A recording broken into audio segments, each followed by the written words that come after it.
Vaccine के हवाले से आपको बड़ी खबर बता दें। बच्चों के लिए वैक्सीन के हंगामी इस्तेमाल की दरख्वास्त। फाइजर बायोटेक ने वैक्सीन के हंगामी इस्तेमाल की मंजूरी मांगी है।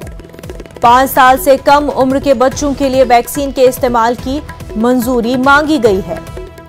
तो बड़ी खबर आपको बता रहे हैं वैक्सीन के हवाले से। यह खबर है, बच्चों के लिए वैक्सीन के हंगामी इस्तेमाल की दरख्वास्त की गई है। फाइजर बायोटेक ने वैक्सीन के हंगामी इस्तेमाल की मंजूरी मांगी है।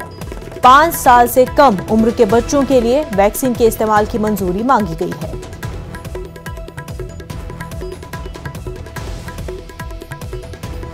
तो जिस तरह से तेजी से कोरोना केसेस बढ़ते जा रहे हैं, इस बीच आपको बता दें कि बच्चों के लिए वैक्सीन के हंगामी इस्तेमाल की दरख्वास्त की जा रही है। फाइजर बायोटेक ने वैक्सीन के हंगामी इस्तेमाल की मंजूरी मांगी है।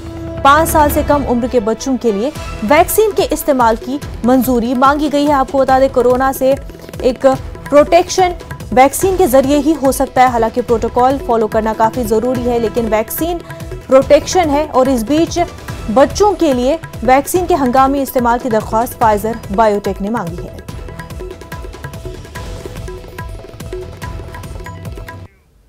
कोरोना वबा के दौरान